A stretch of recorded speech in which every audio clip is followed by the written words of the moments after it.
למחשבה שאנחנו צריכים לצאת איתה, כי הרי אנחנו רוצים לפתוח דיון ולא לסכם אותו. הנקודה הראשונה קשורה לשאלה של הערכת המציאות כפי שאנחנו נמצאים בה. יש איזו נטייה, בייחוד לאנשי מדע, בניגוד לאנשים שמביאים לידי ביטוי אידיאולוגיה, להתייחס אל המציאות האקטואלית כמו שהיא, כאל תופעה נורמטיבית, הכרחית, דטרמיניסטית, שככה היא ואל הפרמטרים שלה צריך להסתגל. אתה רוצה להיות how to survive, איך להתקיים, כשאתה לא מניח שהמציאות הזאת היא קיימת, היא תמשיך להיות, היא מה שהיא וזהו זה. אז אני רוצה קודם כל שנשים לב לעובדה שהמציאות של הגלובליזציה נמצאת היום במשבר חמור מאוד. ואני לא בטוח לחלוטין שבעוד 10 שנים המציאות שאנחנו רואים אותה היום תהיה כזאת, כל הפרמטרים עומדים להשתנות.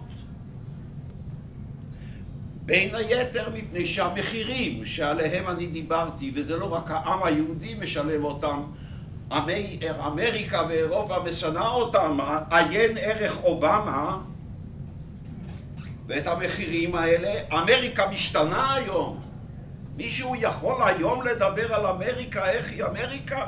אף אחד לא. אמריקה השתנתה. מה יצא מזה? אנחנו עוד לא יודעים.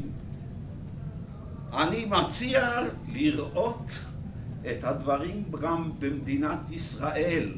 המציאות כפי שהיא כיום, אחרי מבצע עוצרת יסוקה, אחרי המשבר הכלכלי הגדול שעוברים כאן, אחרי התחושה שאנחנו רחוקים מאוד מנורמליזציה מעצמתית כפי שחשבנו שאנחנו, בגלל כל הקונסטלציה הבינלאומית, רחוקים מאוד מאוד מנורמליזציה מעצמתית.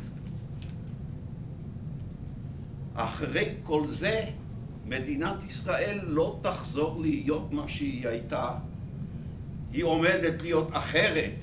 והשאלה שעומדת לפנינו היום היא לאן אנחנו רוצים לנוע. אני רוצה להזכר לבסוף את העובדה הזאת שזה מה שעשה את הציונות לציונות. מעבר לכל השאלה שאתה שואף למדינה או לחברה או למשהו מן הסוג הזה. הציונות הייתה תנועה שהבינה שהמציאות כפי שהיא משמעותה הרס מוחלט, משמעותה אסון. ואתה יכול להתקיים רק אם תשנה אותה, אתה צריך להחליט לאיזה כיוון. אנחנו נמצאים באותו מקום. והשאלה היא לאן אנחנו חותרים ללכת. ניתוח המציאות כפי שהיא צריכה להיות רק מתן האוריינטציה כדי שמתוכו נוכל לשאול את השאלה לאן אפשר לזוז ולאן רצוי לזוז. וצריך לחזור ולמקד את השאלות באופן